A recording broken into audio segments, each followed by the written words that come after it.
In the Security Council resolution it says that Al-Qaeda in the Islamic Maghreb, a movement called MUJAO and a movement called Ansar Eddine are specifically adversaries to the mission.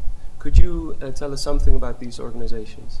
Well, all of these are militant Islamists. That means that they want to introduce Sharia in its severest form with the use of force in Mali. Mali is a Muslim country as it is, but it's a very reduced and easygoing sort of Muslim country. So people are not used to that sort of thing at all, and basically they don't want to change in that direction. And that's one of the reasons why the United Nations has targeted these three as groups that basically will not do offensive operations against them, but will protect the local population against these three. But it must be added that they split up quite easily, and they're not big as such, but they split up quite easily because there's a lot of grievances, there's a lot of differences of opinion between all these groups. So these three are mentioned in the mandate, but there are loads more. About that, isn't there a risk that these organizations or the members of them will sort of become part of the population again, be in the cities and sort of wait it out for the UN mission to leave and then pop up again?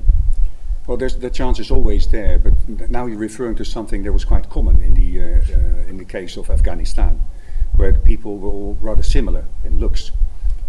This is rather different. The people we're talking about here are either Tuareg people or Arab people, and they don't look the same as at most of the local population.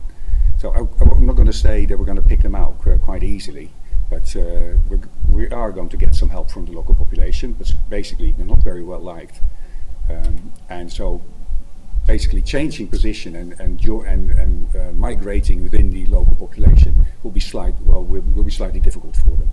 Stephen, who is in London, asked about regional causes of instability, among which the weapons that came from Libya, allegedly, transnationally operating fighters like Al-Qaeda in the Islamic Maghreb. How can MINUSMA tackle those causes?